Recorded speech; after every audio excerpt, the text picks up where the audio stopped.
அப்ராட்ல இந்த மாதிரி தனியாக இருக்கவங்க எல்லாருமே எப்படா வீக்கெண்ட் வரும்னு தான் வெயிட் பண்ணிட்டு இருப்போம். பிகாஸ் அப்போ தான் ஃபேமிலியாக டைம் ஸ்பெண்ட் பண்ண முடியும், எங்கேயாவது வெளியில் போக முடியும், மைண்டும் கொஞ்சம் ரிலாக்ஸாக இருக்கும். செட்டாஃபில் ஃபேஸ் வாஷ் தான் யூஸ் பண்ணுறேன், அது தீர்ந்து போச்சு. நிஸ்வா கிராண்ட் மாலில் கேட்டால் ப்ரைஸ் ரொம்ப அதிகமாக சொன்னாங்க, அதனால நான் வாங்கலை. அப்புறம் ஒமானில் எல்லா மால்ஸ்லையுமே அவைலபிளாக இருக்குன்னு சொல்லிட்டு கூகுளில் பார்த்தேன். ஓகே, போகாத மாலாக போகலான்னு சொல்லிட்டு மால் ஆஃப் ஒமான் தான் போயிருந்தோம். இங்கே பார்த்தா buy one get one offer போட்டிருந்தாங்க. கிட்டத்தட்ட 7 ரியால் கிட்ட மிச்சமாச்சு.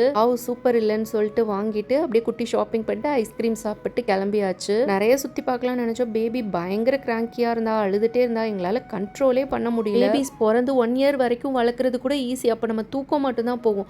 ஆனால் அந்த 1.5 வயசுலேருந்து 5 வயசு வரைக்கும் வளர்க்குறது ரொம்ப கஷ்டமாக இருக்குது இன்றைக்கி இருக்கிற காலகட்டத்தில். நம்ம வீட்டில் ஒரு குட்டி பால்கனி இருக்குது, சரி பூச்செடி வாங்கலான்னு சொல்லிட்டு கல்டிவேஷன் ஆஃப் பிளான்ட்ஸ்னு ஒரு ஷாப் தான் போயிருந்தோம். நிறைய இண்டோர் அவுட்டோர் பிளான்ட்ஸ் இருந்தது, ப்ரைஸும் ரீசனபிளாக இருந்துச்சு. இதுவும் ரிவ்யூஸ் நல்லா இருக்கும் தான் போயிருந்தேன். பேபியை பீச்சில் ஒரு 1 ஹவர் விளையாட வச்சுட்டு கிளம்பியாச்சு. இங்கே பாருங்கள், இந்த குதிரைக்கு எவ்வளோ லென்த்தியாக முடி அடர்த்தியாக இருக்குன்னு.